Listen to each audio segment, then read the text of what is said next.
This week on Pop Fiction, Deadwood, Vinnie Mac, Berlanti Verse, Dana White, and 252 recommends something cool. Okay, this is 252 Pop Fiction, where you'll find all the news and reviews in pop culture that's right to type. Today's top story. It's time for the UFC owners at Endeavor to pay attention to Dana White's own words after a video of the UFC president slapping his wife Ann during an altercation at a busy nightclub in Cabo San Lucas, Mexico, surfaced over last holiday weekend. He stated that no one recovers from beating a woman. This is in regards to there were several domestic violence cases that came up with UFC fighters, and Dana White has had a long-standing, pretty much, just a rule, like they will not tolerate women beaters in the UFC. That's a good thing. And it was a great thing until the video came out, and I will say I only saw the one clip. And you don't know the whole story, but in the clip I saw they was having it looked like a very quick verbal something, and it would look like he was looking at her like, what did you say? And she smacked the shit out of him. And he was like, oh, you smacked me. And then smacked her, and then the video, then I think he whack, and it looked like it was. Are you sure? Did it really look like him? Are you sure it was him? It was 100% Dana White. Oh. He did look inebriated in the video. No excuse. It's no excuse. Because there's self-defense and then there's retaliation. Right. Self-defense is blocking the slap. You would think a president and I do believe there was a statement that did come out and that in 30 years of marriage, he has never, ever done anything like that before. Oh. I had a guy challenge me on an idea. He said, I don't know if I agree with it 100%. I don't know where you're going with this, John. He says, if someone slaps you in the face, they're not hurting you. They're certainly assaulting you, but there's no reason to hit them back. If they punch you or they're going to engage you, he challenged me with this. He said, what does a slap really do other than hurt your pride and sting a little bit? And he challenged me with that. I had to think about that for a while because, maybe, it's if a woman slaps you, you slap her. I don't know, man. I don't know about that. Sounded like a little, I don't know. Who is that? Dana White. Little Sean Connery. Oh, Sean Connery. Sometimes you got to give him a little smash.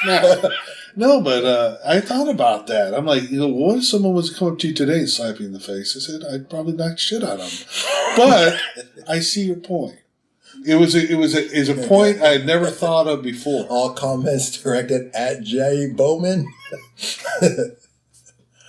Anyway. What did I say that was wrong? I said if you get slapped in the face, that's not necessarily his opinion was that doesn't justify a response because I get it. I think slapping doesn't really hurt you. I want to say it's one of those things when you get slapped, and this is not excusing anything that happened. Yeah. I think there's a knee-jerk reaction just to getting hit in general. Oh, I think so too. And I think some people, especially people who have practiced or practitioners of especially combat sports. Yeah. It is an immediate reaction that their body just does, Yeah. Now, again, if you want to keep going and going, now you've made that decision. Area. I'm going to beat your ass. Yeah, I'm going to beat your ass. There's no gray area. There's no gray area. But, I just got to say, that guy really made me think. When he mentioned that to me, it's really something to think about.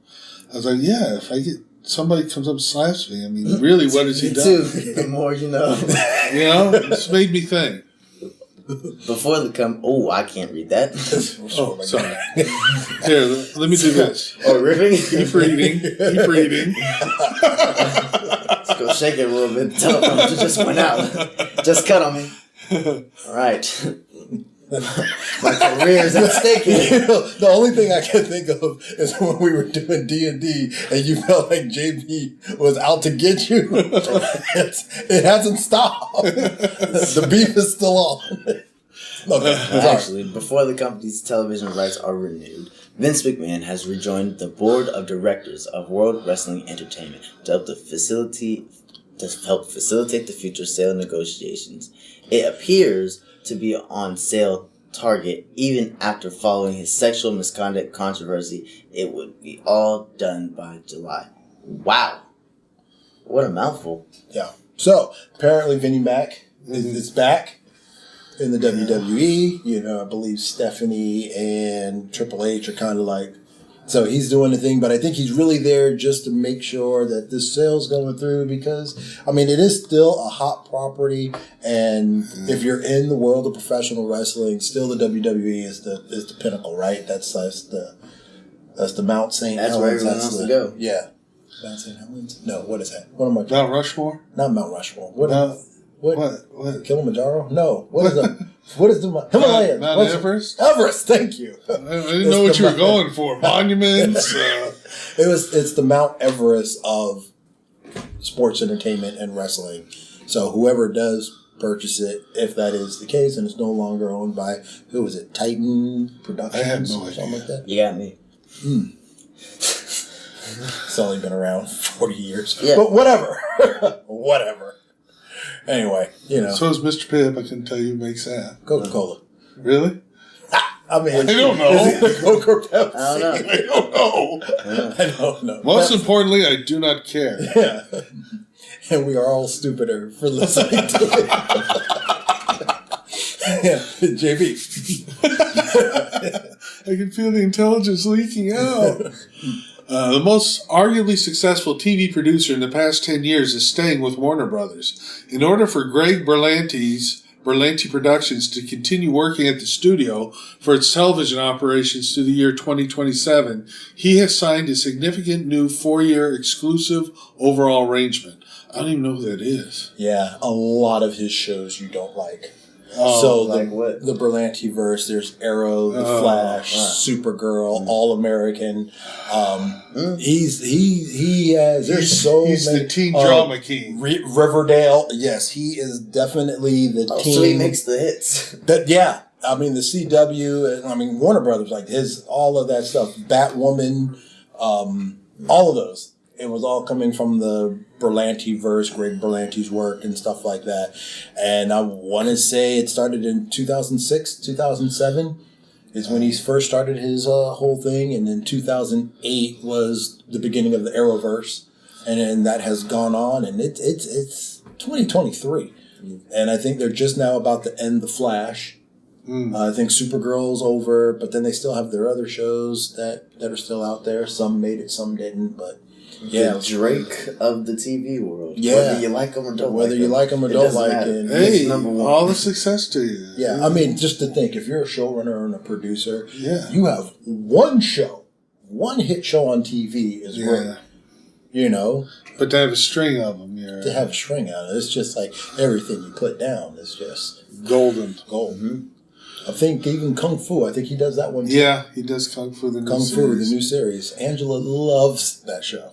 Yeah. Loves it. I didn't watch it. It has nothing to do with David Carradine and the old Kung Fu. If you waiting around to see Kane walking the earth, you ain't gonna see that in this one. They're pretty Asian people just doing them. I didn't even get that joke. That's what you did there.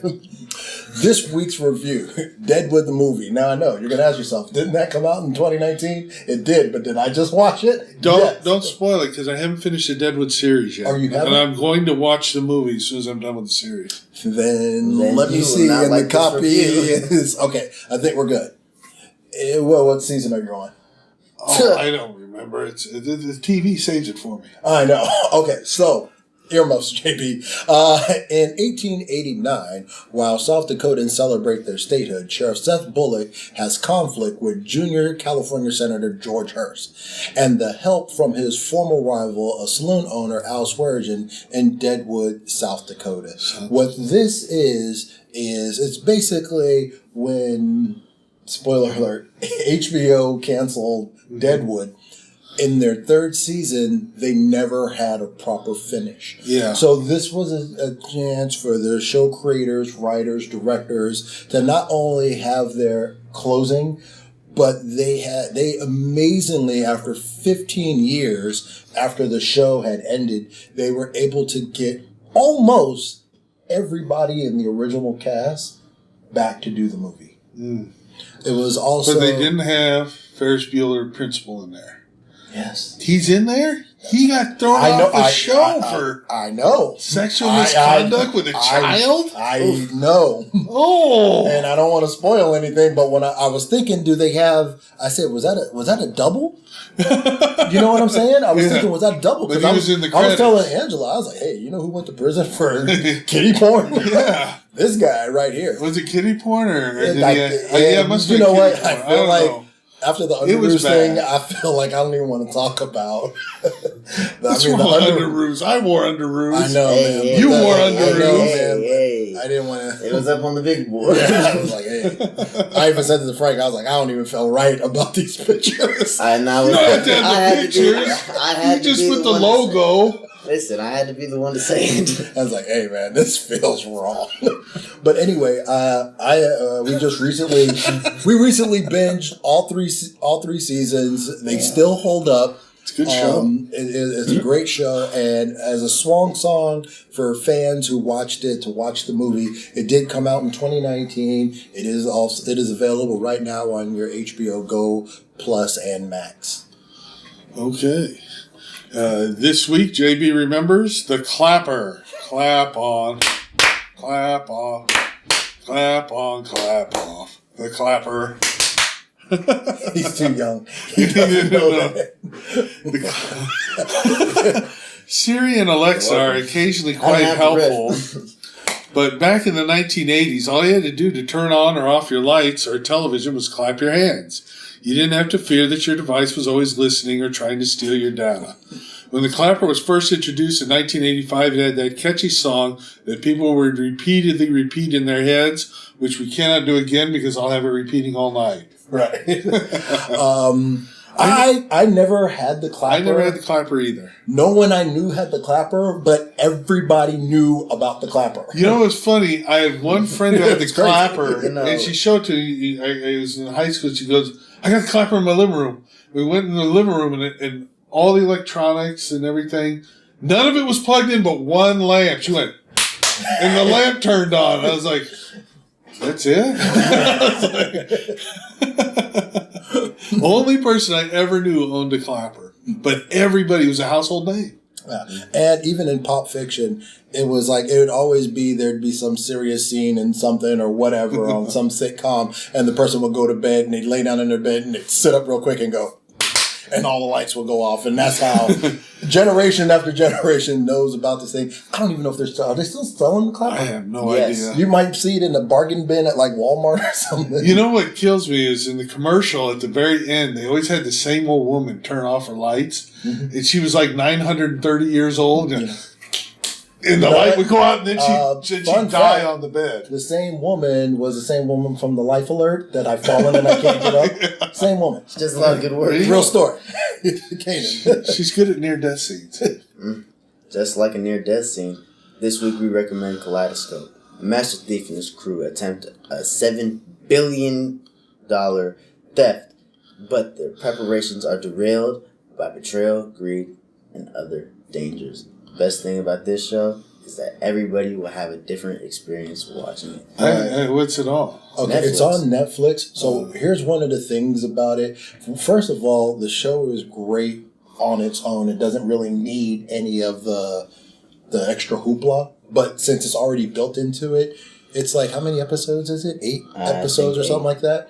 And it doesn't matter. You can watch it in any order. The story will not only make sense, but it always culminates to the end. But I believe the end always has to be the white episode. Right. But you can start with the red episode. You can start with the purple episode. You can start with whatever and pick and choose whatever episodes, and the whole story makes sense. That's interesting. It's crazy. But yeah. And the lead is Giancarlo Esposito, so he always does great work. Yeah. Gus Fring, you can't go wrong. But unfortunately, I always bet on black. I'm Kanan, and that's news to me. I'm Cool Water Kurt. That's my story, and I'm sticking to it. We'd like to hear what you think. Leave us a comment down below and let your opinion be heard. And if you like this video, please check out other videos on our channel. And if you can, check out my little sis and the beautiful ladies of Dining with Nadiva. And I'm JB. I'd like to give a shout out to my man AM at Comic Safari. And this is 252 Pop Fiction, where you hear it first. That was good. That was clean. That was the cleanest one.